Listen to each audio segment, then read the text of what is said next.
অনেক অনেক বছর আগে পাহাড়, নদী আর ঘন অরণ্যে ঘেরা এক বিস্তৃত ভূখণ্ডে ছিল এক রাজ্য। নাম তার অভিজ্ঞানপুর। এই রাজ্য সোনা রূপার জন্য বিখ্যাত ছিল না, বিখ্যাত ছিল তার ন্যায় বিচার আর শাসকের দৃঢ় চরিত্রের জন্য। প্রজারা বলতো, এই রাজ্য সূর্য যেমন নিয়ম মেনে ওঠে, রাজাও তেমনি নিয়ম মেনেই রাজত্ব করেন। এই রাজ্যের রাজা ছিলেন মহারাজ দেবব্রত সিংহ। মধ্যবয়সী, দীর্ঘ দাড়ি, চোখে গভীর দৃঢ়তা আর কণ্ঠে এমন ভার ছিল যে সভাকক্ষে একবার কথা বললে পাথরও নড়ে যেত। তিনি যুদ্ধজয়ী রাজা ছিলেন, কিন্তু যুদ্ধের চেয়ে ন্যায়কে বেশি ভালোবাসতেন। রাজ্যের মানুষ তাকে ভয় করত না, সম্মান করত। কিন্তু এই শক্তিশালী রাজার জীবনে ছিল এক গভীর শূন্যতা। বহু বছর আগে রানী মারা গেছেন। রাজপ্রাসাদের অলিন্দে এখনও সন্ধ্যার সময় বাতি জ্বলে, কিন্তু সেই আলো আর আগের মতো উষ্ণ নয়। একমাত্র পুত্র রাজকুমার অরিন্দম ছিল তার জীবনের সব আশা। রাজকুমার অরিন্দম ছিল বাবার সম্পূর্ণ বিপরীত। যেখানে রাজা কঠোর, সেখানে অরিন্দম ছিল শান্ত। যেখানে রাজা কথা বলতেন কম, সেখানে অরিন্দম কথা বলতেন চোখ দিয়ে। প্রজাদের দুঃখ সে অনুভব করত, সৈন্যদের কষ্ট বুঝত, আর রাজসভার আড়ালে সাধারণ মানুষের জীবন জানার জন্য সে প্রায়ই ছদ্মবেশে শহরে বেরিয়ে পড়ত।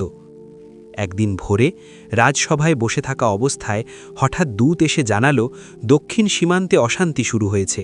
কিছু অচেনা লোক গ্রাম লুট করছে, মানুষ ভয় পাচ্ছে। সভায় গুঞ্জন শুরু হলো।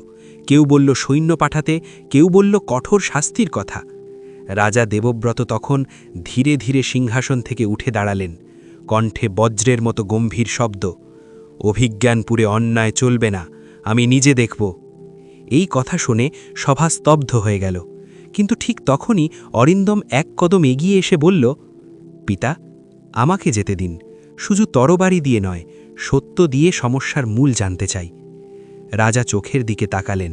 সেই দৃষ্টিতে ছিল ভবিষ্যতের প্রতিচ্ছবি, কিন্তু সাথে ছিল অজানা আশঙ্কাও। তিনি জানতেন না এই সিদ্ধান্তই একদিন বদলে দেবে রাজ্যের ইতিহাস এবং রাজার নিজের ভাগ্যও। রাজা দেবব্রত সিংহ কিছুক্ষণ নীরবে দাঁড়িয়ে রইলেন। সভাকক্ষের স্তম্ভগুলো যেন সেই নীরবতা বহন করতে পারছিল না। অবশেষে তিনি ধীরে মাথা নাড়লেন। যাও, বললেন তিনি, কিন্তু মনে রেখো, তুমি শুধু আমার পুত্র নও, তুমি এই রাজ্যের ভবিষ্যৎ।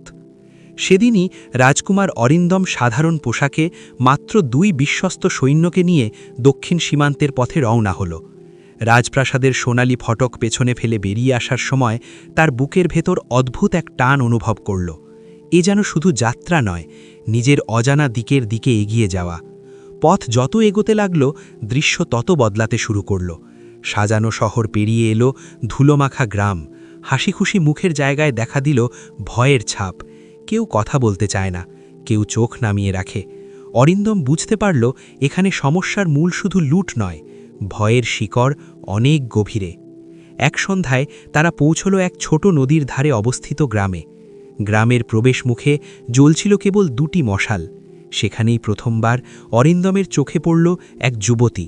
মাথায় ঘোমটা, চোখে অদ্ভুত দৃঢ়তা, কিন্তু মুখে চাপা ক্লান্তি। সে অন্যদের মতো ভয়ে পিছু হটল না। গ্রামের বৃদ্ধ সর্দার এগিয়ে এসে কাপা কণ্ঠে বলল, হুজুর, যারা আসে তারা শুধু লুট করে না, তারা কিছু খুঁজছে। এই কথায় অরিন্দম চমকে উঠল। কি খুঁজছে তারা?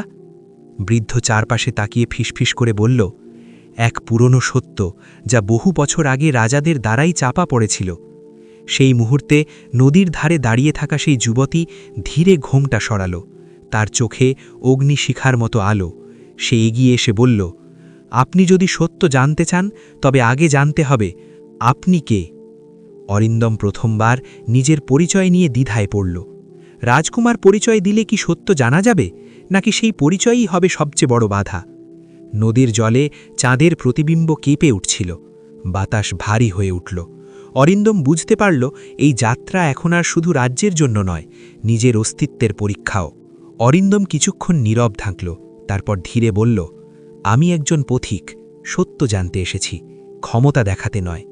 যুবতী তার চোখের দিকে স্থির দৃষ্টিতে তাকিয়ে রইল, যেন সেই চোখের ভেতর দিয়ে সে অরিন্দমের ভেতরের মানুষটাকে পড়ে নিচ্ছে। অবশেষে সে মাথা নাড়ল। তাহলে এসো, বলল সে, তোমাকে এমন জায়গায় নিয়ে যাব যেখানে মিথ্যা টিকে থাকতে পারে না। রাত গভীর হতে লাগল। গ্রাম পেরিয়ে তারা ঢুকে পড়ল জঙ্গলের দিকে। গাছগুলো এত ঘন যে চাঁদের আলো মাটিতে পৌঁছতে পারছিল না, শুধু পায়ের শব্দ আর ঝিঝি পোকার ডাক। দুই সৈন্য কিছুটা পিছিয়ে পড়ল। এই পথ তাদের অচেনা। হাঁটতে হাঁটতে যুবতী বলল, আমার নাম নিরুপমা। এই জঙ্গলেই আমার জন্ম। এই মাটিতে রক্ত মিশেছে, ইতিহাসের রক্ত। অরিন্দম থমকে গেল। কি ইতিহাস? নিরুপমা হালকা হাসল, কিন্তু সেই হাসিতে কোনো আনন্দ ছিল না। একসময় এই অঞ্চল স্বাধীন ছিল। তখনকার শাসকরা রাজা ছিল না, তারা ছিল রক্ষক। কিন্তু বহু বছর আগে অভিজ্ঞানপুরের এক রাজা যুদ্ধ নয়, চুক্তির মাধ্যমে এই ভূমি দখল করে। শর্ত ছিল এখানকার মানুষকে রক্ষা করা হবে। অরিন্দমের বুকের ভেতর কেমন যেন মোচড় দিল। আর শর্ত ভাঙা হয়েছে? ভাঙা হয়নি, নিরুপমা ধীরে বলল, ভুলে যাওয়া হয়েছে। তারা এসে দাঁড়ালো এক প্রাচীন ধ্বংসস্তূপের সামনে। ভাঙা পাথরের দেওয়ালে খোদাই করা চিহ্ন। অরিন্দম চিনতে পারল, এটা তার রাজ্যের পুরনো রাজচিহ্ন, কিন্তু আজকের চিহ্নের থেকে আলাদা। নিরুপমা মাটির নিচ থেকে একটি পুরনো তাম্র ফলক তুলে ধরল। এটাই তারা খুঁজছে, বলল সে। এই ফলকে লেখা আছে সত্য, এই ভূমির অধিকার কার, আর রাজার আসল দায়িত্ব কি। ঠিক তখনই জঙ্গলের ভেতর থেকে ভেসে এলো ঘোড়ার শব্দ। মশালের আলো ঝলসে উঠল। নিরুপমার চোখে আতঙ্ক। ওরা এসে গেছে, ফিসফিস করে বলল সে। অরিন্দম বুঝতে পারল এই মুহূর্তে তাকে সিদ্ধান্ত নিতে হবে। সত্য রক্ষা করবে না নিজের পরিচয় প্রকাশ করে শক্তি ব্যবহার করবে। আর বহু দূরে রাজপ্রাসাদের বারান্দায় দাঁড়িয়ে রাজা দেবব্রত সিংহ অকারণেই বুকের ভেতর অস্বস্তি অনুভব করছিলেন, যেন ভাগ্য নিঃশ্বাস আটকে রেখেছে। মশালের আলো ক্রমেই কাছে আসছিল। অরিন্দম এক মুহূর্ত দেরি না করে নিরুপমার হাত থেকে তাম্র ফলকটি নিল। তার চোখে তখন আর দ্বিধা নেই, শুধু সিদ্ধান্ত। সে ধীরে সামনে এগিয়ে এসে উচ্চস্বরে বলল, থামো, তোমরা যাকে খুঁজছ সে আমি। মশালের আলোয় ঘোড়ার আরোহীরা থমকে গেল। তাদের নেতা এগিয়ে এসে তাকালো। সাধারণ পোশাক, কিন্তু কণ্ঠে রাজকীয় দৃঢ়তা। তুমি কে? সে প্রশ্ন করল। অরিন্দম গভীর শ্বাস নিয়ে বলল, আমি অভিজ্ঞানপুরের রাজকুমার, আর এই তাম্রফলক আমার রাজ্যের দায়িত্বের সাক্ষ্য। এই কথা শুনে সৈন্যরা হতভম্ব হয়ে গেল। কেউ তরবারি তুলল না, কারণ তারা বুঝে গিয়েছিল এটা আর লুটের অভিযান নয়, এটা ইতিহাসের মুখোমুখি দাঁড়ানো। পরদিন সূর্য ওঠার আগেই অরিন্দম গ্রামের সকলকে ডেকে আনল। নিরুপমা তার পাশে দাঁড়াল।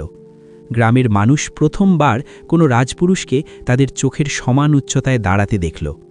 অরিন্দম তাম্রফলকের লেখা সবার সামনে পড়ে শোনাল, যেখানে স্পষ্ট লেখা ছিল এই ভূমি দখল করা হয়নি, রক্ষার দায়িত্ব নেওয়া হয়েছিল। আজ আমি প্রতিশ্রুতি দিচ্ছি, এই ভূমি আর অবহেলিত থাকবে না। যে ভয় এখানে রাজত্ব করেছে তা আজ শেষ। খবর দ্রুত রাজপ্রাসাদে পৌঁছল। রাজা দেবব্রত সিংহ নিজে দক্ষিণ সীমান্তে এলেন। ধ্বংসস্তূপের সামনে দাঁড়িয়ে তাম্রফলক হাতে নিয়ে তিনি অনেকক্ষণ নীরব থাকলেন। তারপর সবার সামনে হাঁটু গেড়ে বসে বললেন, আমার পূর্বপুরুষ ভুলে গিয়েছিলেন, আমি সেই ভুলের ভার বহন করছি। সেদিনই রাজা ঘোষণা করলেন, দক্ষিণ অঞ্চলকে শাসনের অধিকার দেওয়া হবে। গ্রামের রক্ষার দায়িত্ব রাজ্যের সেনাই নেবে, আর নিরুপমাকে করা হবে সেই অঞ্চলের প্রতিনিধি। রাজপ্রাসাদে ফিরে আসার পর দেবব্রত সিংহ এক রাতে অরিন্দমকে পাশে বসিয়ে বললেন, আজ বুঝলাম রাজা হওয়া মানে সিংহাসনে বসা নয়, রাজা হওয়া মানে সত্যের সামনে মাথা নত করা। কিছুদিন পর রাজা সিংহাসন ছেড়ে দিলেন। অরিন্দম রাজা হল, কিন্তু আগের রাজাদের মতো নয়। সে প্রাসাদের দরজা খুলে দিল, প্রজাদের কথা শুনল, আর ইতিহাসকে আর কখনো ভুলে যেতে দিল না। আর নদীর ধারে সেই জঙ্গলে আজও মানুষ বলে, একদিন এক রাজকুমার রাজ্য শাসন করতে নয়, সত্য রক্ষা করতে বেরিয়েছিল। ভিডিওটি ভালো লাগলে লাইক কমেন্ট করুন। এমন ভিডিও পেতে চ্যানেলটিকে সাবস্ক্রাইব করুন।